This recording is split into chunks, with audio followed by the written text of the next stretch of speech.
Hello guys, welcome back to my channel. Today we're going to be doing a requested video from one of you guys. Actually, I'm going to be going ahead and answering the top 5 questions that I get about traveling, just things in general about backpacking that people want to know. And if you guys show support and like the video and everything like that, I will go ahead and do a part 2 with 5 more questions. I have a list of like 15 or 20 that I could answer of literally everything that you would want to know before going backpacking or traveling. Number 1 for Europe is always, where do I start? What direction do I travel in? And for that, I have a few tips. So for Eastern Europe is much cheaper, although it does not have a lot of the famous sites that you would think of, like Paris, Amsterdam, everything like that, but it is cheaper. So if you are on a budget, I suggest Eastern Europe. Now, if you have a little bit more money and want to see all of the famous sites, maybe Madrid, Barcelona, London, all of those places, the Swiss Alps, I would do West Europe, but just keep in mind that it's going to be more expensive. And the way that I would figure out where you start is pull up Hopper, look up cheap flights in your date range, maybe like April or May or something like that, and look up in the few big cities. So maybe like London, Paris, Barcelona, Milan, places like that. Look up, and whatever has the cheapest flight, I would buy that one. So that's kind of how I plan my travels when I did this whole backpacking trip, because it just makes it easier since you have the cheapest flight. And I did the same thing for a return flight. I ended up getting the cheapest flight into Venice and out of Barcelona, so that kind of tracked my trip, like going up, left, and then down, if that makes sense. So I did north, west, and then south, and that was based off my beginning and end flight. So I do suggest, if you're trying to make the most out of this trip with spending the least money, definitely go Eastern Europe, if not Western Europe, and then base your trip based on where you're coming out of and where you're leaving. Another question I get a lot is, do I need cash or a certain type of credit card or anything like that? And I will say, from my experience, most of the time credit cards have worked just fine. I did not take out a bunch of money in cash because I was scared to get it pickpocketed or lost or stolen or something like that. So I did just bring my 3 credit cards, and pretty much absolutely everywhere. I think I've been denied one time. They take MasterCard and all the basic credit cards in the United States. Like, if you have any normal credit card, you should be fine. Just make sure, if you can, find a credit card that has no foreign transaction fees, and that should be fine. I will say Germany and Amsterdam so far have been a few of the places that are pretty much cash only.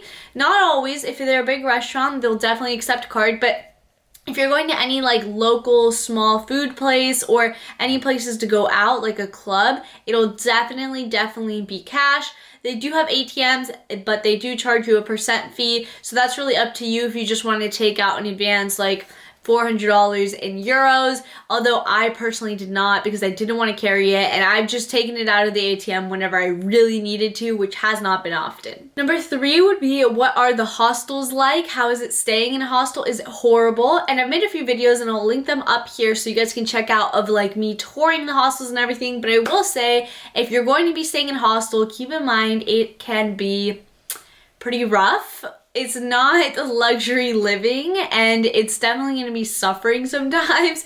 I feel like staying in hostels has really shown me like how grateful I am to have my own space, because you really do crave it sometimes when it's 2 in the morning and 8 other people are walking in making a bunch of noise and yelling and turning lights on and off and everything. It can be very frustrating. On top of that, the bathrooms are oftentimes a disaster and a mess and dirty, and the beds as well. So it's definitely a give and take, that's for sure. I mean, they're cheap, and so I recommend them, just because if you're trying to get the most out of your trip and go on the most adventures and most museums and most activities, you're gonna have to sacrifice on some things. And to me, a hotel room where I'm sleeping isn't really the biggest deal, but just keep in mind that they are very rough sometimes. And I did make a list of all the things that I think that you should bring on this trip, and I think it has been the most helpful thing. I think I packed almost perfect, near perfectly. So if you want that, I'll list everything down below. Again, I always list it in every video, but if you want any of those things, you can use the links down below. This is probably one of the most commonly asked questions, is it safe? Is it sketchy? Do you see pickpocketers? Has anyone tried to steal anything from you? And the answer in my experience has been it is very safe. I know everyone always tells me, and even my friends and family, when I was coming here, they were worried that I was going to Europe and someone was going to steal me or kidnap me or take my things and leave me stranded. But from my experience, no one has tried to take anything from me. It hasn't even been close. In fact, if I've left something somewhere, someone has told me, hey, you left this here, don't forget this. Waiters will all this time be like, careful with your phone right there. Like, I have not experienced personally anything sketchy or scary or unsafe, as well as the fact that there's tons of police officers everywhere, just like in the US, like there's people watching and everything like that. I haven't felt unsafe, not even once, I don't think. I really think that for the most part, it's pretty safe. If you just go about your day as you normally would in the US, it's not any different. Like, keep in mind, people do live here. This is people's home. So it's kind of like someone traveling to the US and being like, careful there, it's unsafe, it's dangerous, there's pickpocketers, and like, there is definitely those things.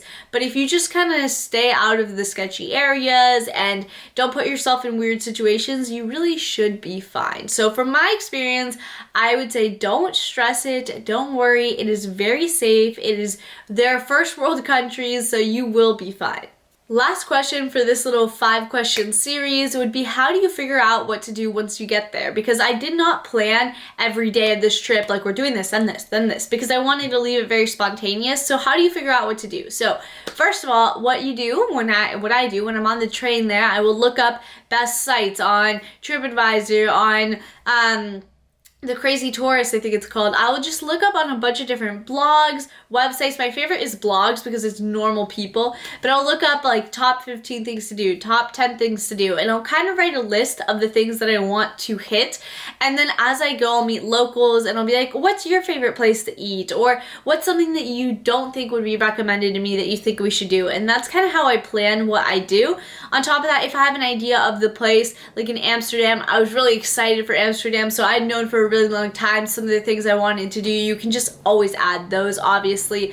But basically, if I don't really know what I'm doing, I will just look up a bunch of cool sites or museums or things that are recommended to do. That might be a canal tour or a walking tour or go to this palace or whatever, and I'll just go through that list. But my biggest advice for finding cool things is just talk to the locals. The locals, they live there. They know what is good. They know what's touristy. They know what food tastes good, what places are pretty, and which ones are overhyped. So if you just talk to the tourists, and most of the time, not tourists, the locals, and most of the time they're really excited to help you. They want to show you their city. They're proud of it. They're excited. So they really do give good recommendations, and I do recommend that if you are traveling, use the local people to get you good, amazing experiences because they know better than anyone what to do. This has been my top 5 questions that I get while backpacking. Like I said, if you guys like this video down below, it gets a decent amount of views for me, then I will make a second video with the next 5 questions that you guys oftentimes ask me or I hear about whenever I mention that I am backpacking. Thank you guys so much for watching. I hope you enjoyed this video. I hope it was helpful. I try and make helpful content, and if you have any questions down below, feel free to ask me. I answer all of my comments. At least I very much try to. Subscribe down below. We're so close to 1,000 subscribers, and I'm really trying to get there, and I would really appreciate it. And thank you so much. I'll see you on my next video.